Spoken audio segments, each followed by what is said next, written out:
Intro, pag-usapan natin ngayon kung paano mag-file online ng calamity loan sa SSS. Kaya tuto ka lang sa video na ito, ituturo ko sa inyo ang step-by-step process kung paano mag-file. Gamit ang inyong cellphone, pumunta lamang sa inyong browser at i-type ang www.sss.gov.ph. Kapag hindi gumana sa inyo ang pag-file gamit ang cellphone, pwede po kayo gumamit ng desktop at iba't ibang mga browser na compatible sa website ng SSS. Pagkatapos mag-type, ganito na po ang lalabas na homepage ng SSS. Ang kailangan lang natin gawin ay i-check ang I am not a robot at i-click ang submit. Kapag okay na, sa right side, i-click natin ang member. At dito na po natin makikita ang members login. Ang kailangan lang natin gawin ay i-enter ang ating user ID at password. Kapag naka-fill out na, i-click lamang ang I am not a robot. Pagkatapos, i-click natin ang submit.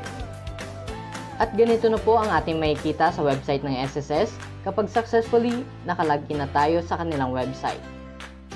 Para makapag-apply na ng calamity loan, ang kailangan lang natin gawin ay i-click ang e-services.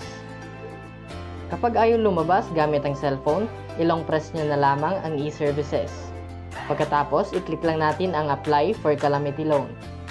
At ganito na po ang lalabas kapag qualified ka o pwede ka na makapag-apply ng calamity loan. Makikita natin dito ang loanable amount, kung magkano ang ating malulong. At makikita rin natin dito ang mailing address. Ang ibig sabihin ng mailing address ay dito po ipapadala ng SSS ang ating niloan. Kung gusto mong palitan ang iyong mailing address, para doon na lang ipapadala ng SSS sa iyong bagong address na i-update, i-click mo lamang ang click here. At dito na po natin pwede i-update ang ating bagong address. I-check lamang ang mailing address para makapag-update ng iyong bagong mailing address. I-fill out mo lang ang room, floor, unit, house, lot, and block, street, subdivision, Metro Manila, province, at kung saang lugar man ang gusto mong ilagay para dito na lamang mismo i-deliver ang cheque ng SSS.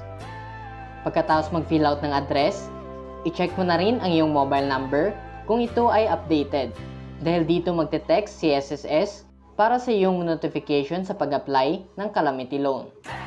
Gayon din ang iyong email address. Kapag na-update mo na ang mga importanteng details, i-click lang ang next at makikita na natin dito ang ating mga in-update na address at mga mobile number. Ang kailangan mo lang gawin, i-double check ang iyong mga in-input na mga information para maiwasan ang mga pagkakamali. At kapag tama na lahat, i-click nyo na lamang ang submit. Pagkatapos, may marireceive kayo na email galing sa SSS na kayo ay katunayan nakapag-update o nag-change na mga impormasyon sa SSS.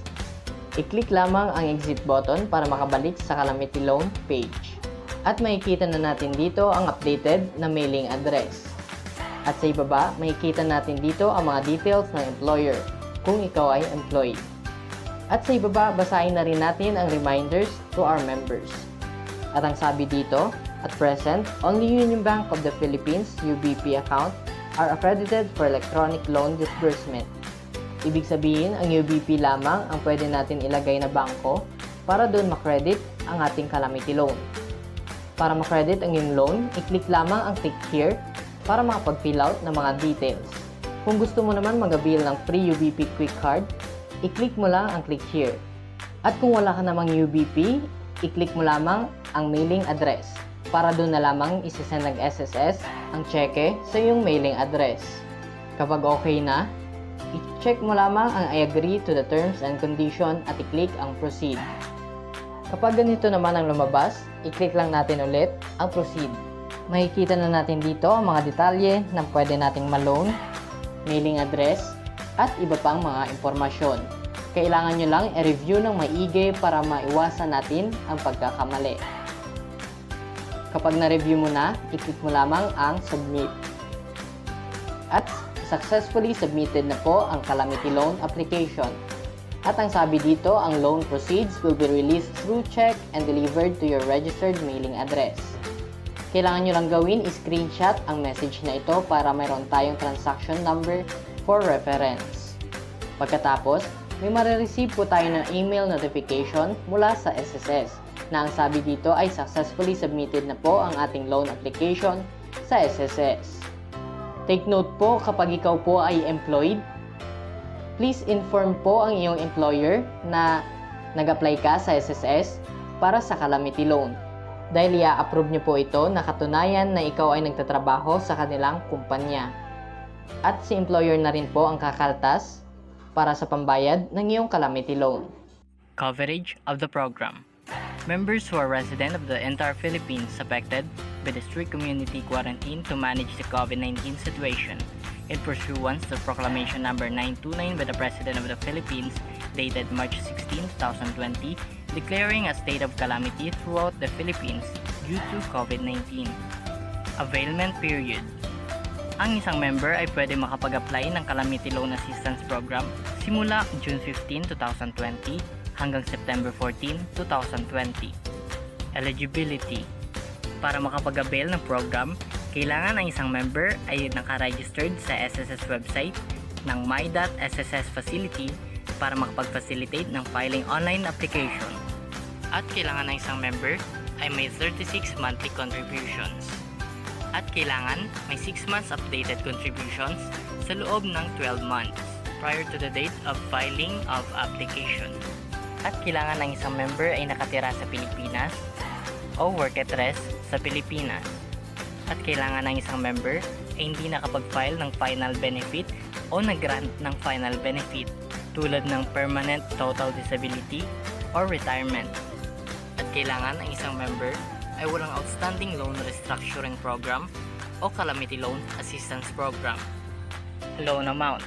The loan amount shall be equivalent to 1 monthly salary credit, computed based on the average of the last 12 MSC, rounded up to the nearest thousand, or the amount applied for whichever is lower.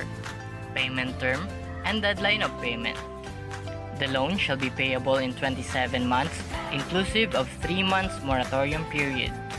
The loan amortization shall start on the 4th month following the date of the approval of the loan.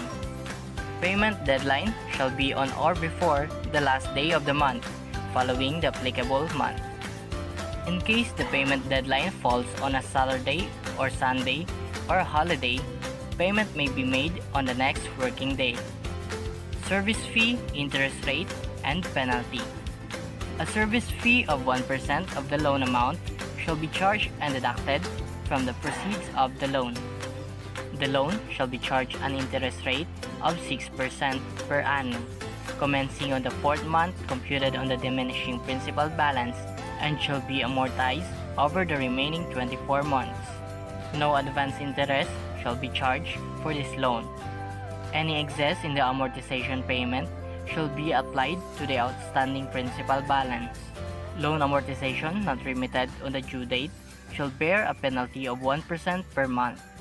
A delay of a fraction of a month shall be charged a full month penalty. Filing of application.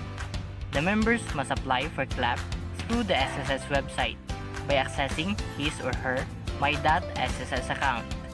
Other conditions. The member's home or work address, as reflected in the SSS database, must be within the Philippines. This calamity loan must be fully paid before the member can avail of future calamity loans of the SSS.